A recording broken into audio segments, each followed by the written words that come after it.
Let's go. It's another Momaha Monday. Our goal is to bring you topics that matter to your family. Today, one that's hard to ignore, homework. Amanda Smith is a mom of 2 teens. Dr. Tanya Martin is the director of special education and transition services at Boys Town. And then Sandra Drummond is a former high school teacher. All 3 blog for Momaha.com. It's great to have you with us today. Thank I you. appreciate that you're coming to us from different points of view, either professionally or within your own families. Let us know right now at this point in the year, what are we, I don't know, 5, 6 weeks into the school year? How much homework are you seeing? Well, my younger daughter doesn't have a whole lot. She's still in middle school, only 12 years old, so really it's maybe a couple times a week for just a little bit of time. My older daughter, she's a freshman in high school though, so she's got 1 to 3 hours on any given night. And for either of you, what do you think at this point in the game? What's reasonable?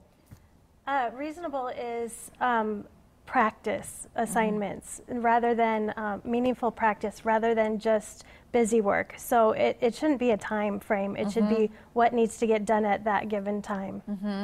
Dr. Martin, your take? Well, this time of the year, we're starting to see kids that have school anxiety. And so they've kind of 5, 6 weeks into the school year, and some of those things are really starting to pop up.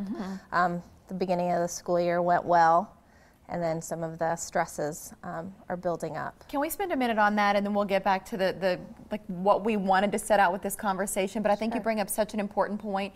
As parents, how can you discern between my kid's fussy because they just don't want to do the homework, or this is something more significant that I need to pay closer attention to, talk to their teacher, look at services? Sure. I think what you need to look at is if it's just surrounding like an assignment and you can tell your child knows how to do it, is that, or if you're seeing things like sleeping too much, not wanting to even get up in the morning, not having anything good to say about school or teachers or times of the day, and really starting to struggle in all aspects of being and getting to school. As a professional, how can you help families who are in that position? Well, they can seek out professional help. We have a behavioral clinic on our campus for counseling, and sometimes that really does help.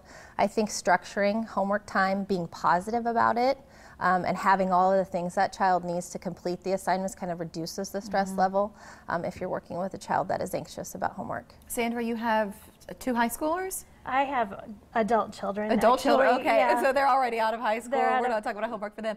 But as an English teacher, you taught in our local system for a long time.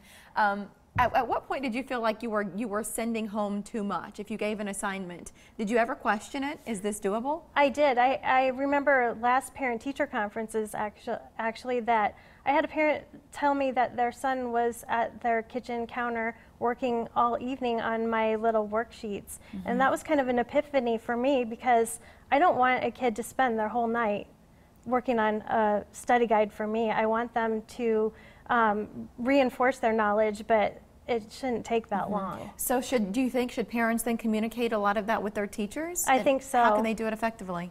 An email, a discussion at conferences, even a phone call. I think most teachers really want to help families and make their lives a little easier. We're not out to make lives difficult at all. No, you're not like the Legion of Doom, no. trying to ruin lives. No, you believe in what you're doing. Right. Once we understand what's going on, I think we will adjust. Most teachers will. You said for your oldest now, you're looking at 1 to 3 hours of homework a night. Yep. What do you do to help her get through it? Well, it's really important, in my opinion, to be intentional with our time. She's not the more active. We kind of shied away a little bit from doing a lot of extracurriculars as we transition into this. And so we have the rule that as soon as we come home, we start working on homework. That way, if there are any obstacles, we've given ourselves plenty of time to work on them. Is it stressful for you in your relationship? I've got some friends where homework has become a bit of a divide, where the parents are saying, nope, you sit there until that homework is done. The sons and daughters are getting restless, and it creates a lot of tension within the parents and their kids. Are you seeing that at your house? We haven't seen a whole lot of it. She's really taken the transition well, understanding how important it is to work on her homework when she comes home, to give herself plenty of time to complete it. I did allow her to have her phone to begin with, but I realized that it was affecting how she was able to study for tests and things of that nature, that all right, maybe we need to take this away and just focus on the Wanting homework. to text and see what's happening on wants to be Facebook. on Facebook. So we did have to remove that from the equation to make sure that she got When it I done. said that, Dr. Martin, you smiled and nodded. I guess Yeah. you see that a lot too We do. professionally. I see it in my own home sometimes too. Right.